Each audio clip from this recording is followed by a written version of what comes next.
Pierre Parlevas nació en París en 1934.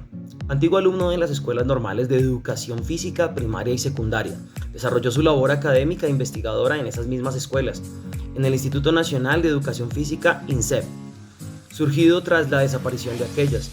Es miembro activo del Movimiento Nacional de Educación Nueva. Se formó en las mejores escuelas de ciencias sociales de la Sorbona, donde en 1984 obtuvo el doctorado de Estado en una cátedra de Sociología del Deporte. Parlevas ha sido nombrado 2 veces doctor honoris causa y ha obtenido el grado de Caballero de la Legión de Honor Francesa por sus méritos pedagógicos. En su 8ª década de vida mantiene una política activa, investigadora y participativa, asiduamente en congresos y conferencias.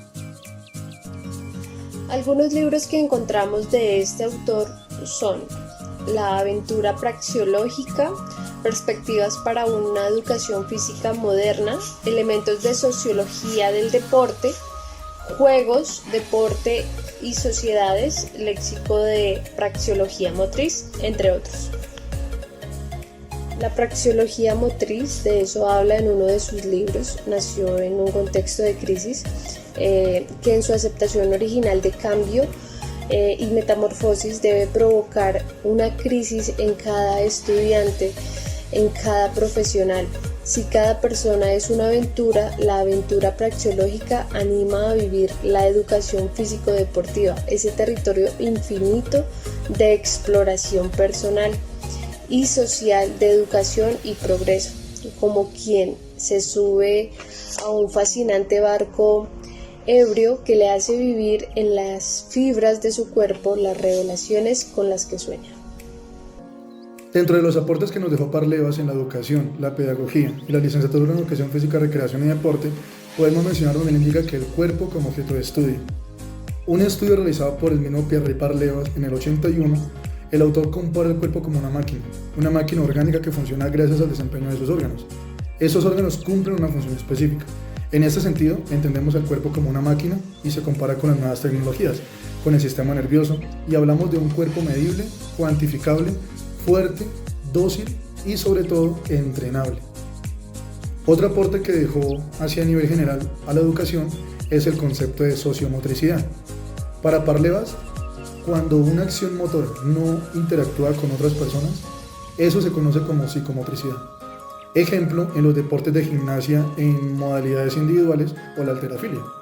En cambio, cuando la persona entra o interactúa con otros, ahí se transforma la praxis o la acción motora y se denomina como sociomotricidad.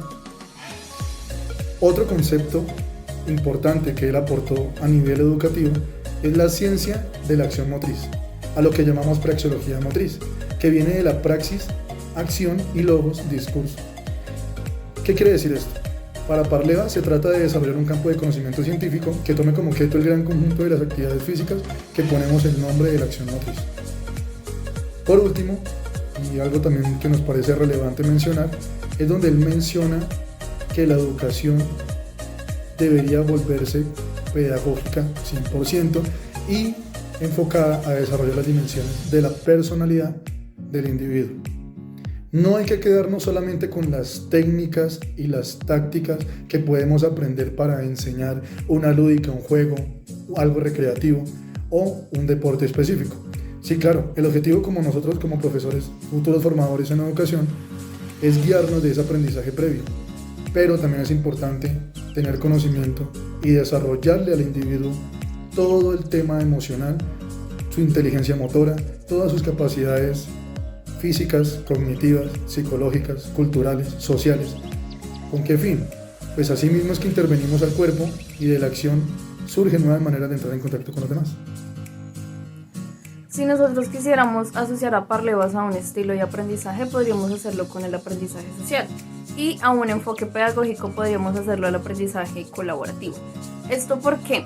Porque él nos decía que las prácticas sociomotrices brindaban a los estudiantes mayores posibilidades en la recepción de la información perceptiva y también mejoraba mucho la toma de decisiones motrices. También nos decía que la mejor forma de lograr esto era a través de los juegos colectivos y los deportes.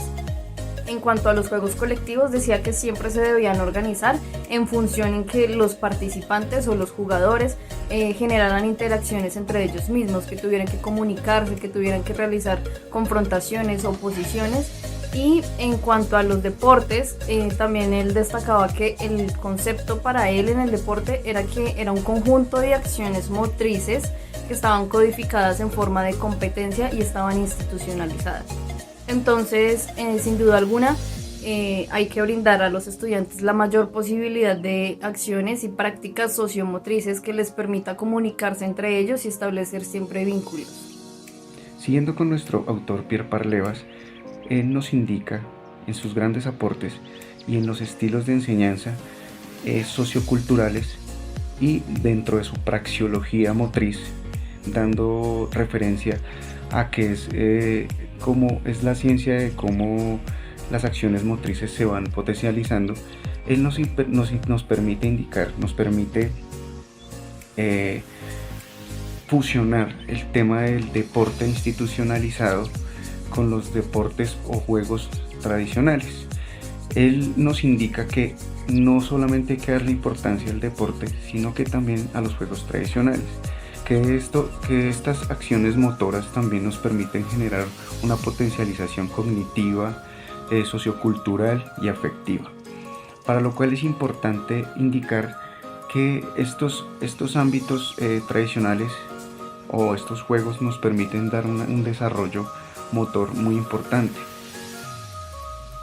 Y no le da importancia también solo a la técnica. Todo esto en conjunto nos puede dar un gran aporte en nuestra imagen corporal, en nuestro desarrollo cognitivo. Entonces, partiendo de estos juegos podemos interactuar, los podemos fusionar por medio del juego a la acción motora y a la técnica. Entonces, él nos indica que nos hemos relegado esos juegos que históricamente nos dieron la posibilidad de generar grandes cambios y nos quedamos con solo lo institucionalizado. Entonces es generar el cambio y generar la fusión de estas dos situaciones. Él nos enseña que estos juegos deportivos, estas situaciones nos permiten dar una invención o en las dimensiones culturales. Él nos habla también de una interacción social, de un desarrollo intrapersonal, poder tener la posibilidad de desarrollar nuestras emociones positivamente por medio del deporte, no solo del deporte, esto es como vuelvo y lo repito, institucionalizado, sino también con los juegos tradicionales. Muchísimas gracias. Bueno, teniendo en cuenta que Parlevas propone nuevas herramientas para el trabajo de campo, la interpretación y el análisis de la lógica interna en cuanto a las prácticas corporales, nosotros podemos destacar la revalorización científica tanto de los juegos motores como de los juegos deportivos, ya que pues por medio del aporte científico que él realizó nos permite de una u otra manera darle un lugar de importancia a esos juegos tradicionales. Por otra parte, la aplicación a la cual se dirige pues toda la teoría, nosotros la enfocamos a elaborar esas propuestas didácticas o proyectos de variedad en situaciones tanto motoras y enfatizar aún más en esas situaciones sociomotoras a través de las cuales los alumnos tengan diferentes modelos de comunicación motriz y en el que pues implementemos la cooperación, el trabajo en equipo y la parte estratégica. En algún momento Parlevas intentaba llevar como una didáctica estructural en cuanto a la educación física y él criticaba de una u otra manera esa posibilidad de que se encasillaban todas las prácticas y a los sujetos en ese afán de enseñarles en el campo de la educación.